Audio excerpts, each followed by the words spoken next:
Hello friends, आज हम देखेंगे internal capsule. Internal capsule definition: broad compact band. एक तरह का ब्रॉड कॉम्पैक्ट बैंड है जो afferent and efferent fibre connect करता है with cerebral cortex, brain stem and spinal cord. Brain stem किससे बनता है? Mid brain, pons and medulla. Mid brain, pons and medulla.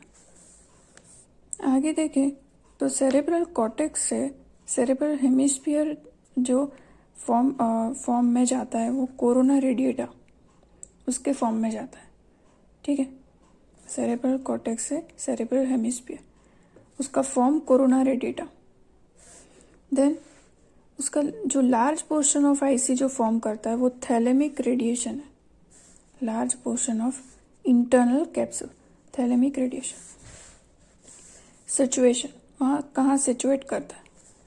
In between thalamus and chordate nucleus on the medial side. Thalamus and chordate nucleus medial side and lenticular nucleus on lateral side. L ऐसे याद रख सकते हैं, lenticular nucleus on lateral side. Then division to limbs, anterior and posterior. Anterior posterior के बीच में genu present होता है। ठीक है। Then distal end of posterior limb is continuous as caudal portion of internal capsule. Okay, caudal portion of internal capsule. Anatomy में पढ़ा होगा, वहाँ पे कॉर्पस कैलोजम में one side rostrum, chordate nucleus, body, genu and splenium. Okay. Then anterior limb is short. कहाँ पे present है? Between lenticular and chordate nucleus. Between lenticular and chordate nucleus. ये आपको याद रखना है। Then उसमें 3 रेडिएशन है एंड ट्रैक्ट है। First anterior thalamic radiation, second prefrontal corticopontine tract and third orbital cortex to hypothalamus. Orbital cortex to hypothalamus, ये 3 चीज आपको याद रखनी। देन पोस्टीरियर लिम्ब में वो लार्ज होता है, long, between thalamus and lenticular. Okay, anterior limb lenticular and caudate, posterior limb between thalamus and lenticular. Then इसमें भी 3 चीजें, corticospinal tract, superior thalamic radiation and frontal corticopontine tract. Frontal corticopontine tract ने यहाँ पे देखा, इसमें एंटीरियर थैलेमिक रेडिएशन है और यहाँ पे सुपीरियर थैलेमिक रेडिएशन है। यहाँ पे प्री फ्रंटल कॉर्टिकोपोंटाइन ट्रैक्ट है, यहाँ पे फ्रंटल कॉर्टिकोपोंटाइन ट्रैक्ट है। ओके, यहाँ पे corticospinal and orbital cortex to hypothalamus.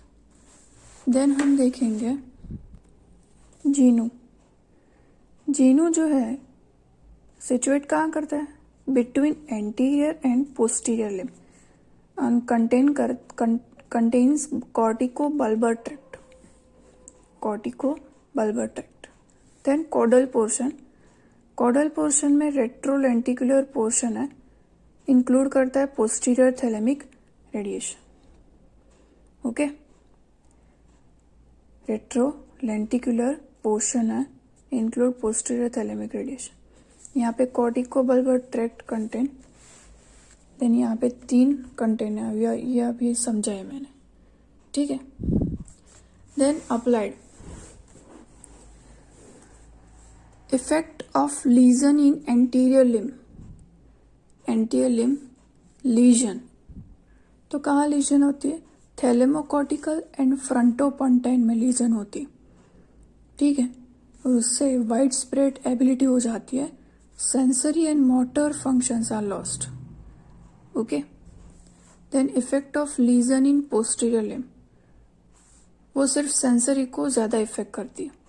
थैलेमोकॉर्टिकल fibre, और उससे हो जाता है collateral hemi anaesthesia of head, trunk and limb, मतलब वहाँ पे एनेस्थेसिया कॉन्ट्रालेटरल हेमी एनेस्थेसिया, और जो भी वहाँ पे सेंसरी जो होता है, मतलब पेन है, टच है, वहाँ पे सेंसेस ही लॉस्ट हो जाते हैं, ठीक है। Hemiplegia due to injury of corticospinal tract, okay, that is the effect of lesion in posterior limb. Then effect of lesion in genu, alteration in motor activities in opposite side, damage corticobulbar fiber. Jinu में हमने देखा था ना, कॉर्टिकोबल्बर fibre tract contain करता है, तो उसको उसमें लीजन हो जाती है। Then effect of lesion in caudal portion, contralateral hemi anaesthesia, hemianopia and deafness, involvement of auditory and visual fiber, okay, उसको वो इफेक्ट करता है। हेमोएनोपिया मीन्स ब्लाइंडनेस, डेफनेस उसका, हेमिएनोपिया मीन्स ब्लाइंडनेस हो जाती है, आंखों में कुछ दिखता नहीं है। डेफनेस मीन्स कुछ सुनाई नहीं देता जब भी कोई बोलता है तो उसको, ठीक है। That is effect of lesion in caudal portion. बस आज के लिए इतना ही।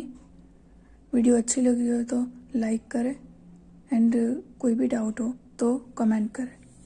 Like, subscribe and share.